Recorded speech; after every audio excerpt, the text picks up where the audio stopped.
மொபைல்ல வந்து எப்படி டேட்டா சேவர் வந்து ஆன் பண்றது அப்படிங்கறத வந்து பார்க்க போறோம். இதை நீங்க ஆன் பண்ணிட்டீங்க அப்படின்னா உங்களோட மொபைல்ல வந்து இன்டர்நெட் யூசேஜ் பாத்தீங்கன்னா வந்து ரொம்பவே கம்மியா தான் வந்து மொபைல் வந்து எடுக்கும். அது எப்படின்றத இப்ப பார்க்கலாம். பார்க்கறதுக்கு முன்பாக சேனலை சப்ஸ்கிரைப் பண்ணிடுங்க.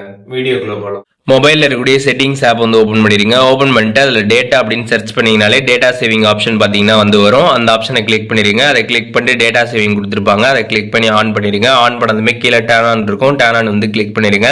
ஸோ இதை நீங்கள் ஆன் பண்ணதுக்கப்புறம் உங்களுக்கு என்ன பெனிஃபிட் அப்படின்னு பார்த்தீங்கன்னா உங்களோட மொபைல் வந்து நார்மலாக வந்து டேட்டா வந்து அதிகமாக வந்து கன்சியூம் பண்ணுற மாதிரி இருக்கும்.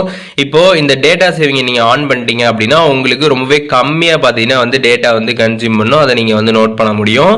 அண்ட் இதில் இருக்கக்கூடிய சைடு எஃபெக்ட் என்ன அப்படின்னு பாத்தீங்கன்னா உங்களுக்கு இந்த டேட்டா சேவர் ஆன் பண்ணதுக்கு அப்புறம் பாத்தீங்கன்னா வந்து உங்களுக்கு டேட்டா வந்து ஸ்லோவா இருக்கிற மாதிரி ஃபீல் ஆகும். அண்ட் அதுக்கப்புறம் நீங்க ஏதாவது டவுன்லோட் பண்றீங்க அப்படின்னா அப்போ வந்து அந்த ஸ்பீட் வந்து உங்களுக்கு ஸ்லோவா இருக்கிற மாதிரி ஃபீல் ஆகலாம் மேபி.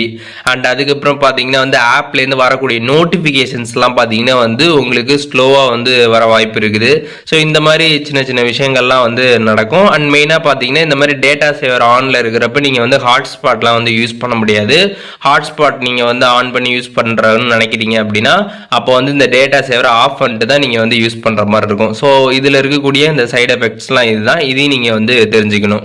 இப்போ உங்க போன்ல வந்து டேட்டா வந்து ரொம்ப அதிகமா கன்சியூம் ஆகுது, அதை நீங்க ஸ்டாப் பண்ணணும்னு நினைக்கிறீங்க அப்படின்னா இந்த டேட்டா சேவிங்கை நீங்க ஆன் பண்ணிட்டீங்க அப்படின்னா உங்களுக்கு அதுல ரொம்ப பெனிஃபிட்டா வந்து இருக்கும். பட் ஒரு சில விஷயங்கள் வந்து ரெஸ்ட்ரிக்ஷன்ஸும் இருக்குது. இப்போ நான் சொன்ன விஷயங்கள்லாம் அதெல்லாமே வந்து நடக்கும். அதனால அதையும் நீங்க வந்து பார்த்துக்கோங்க. ஸோ இப்போ எப்படி வந்துட்டு இந்த டேட்டா சேவரை மொபைலில் வந்து ஆன் பண்றது அப்படிங்கிற டீடைல்ஸ் தெரிஞ்சிருப்பீங்க.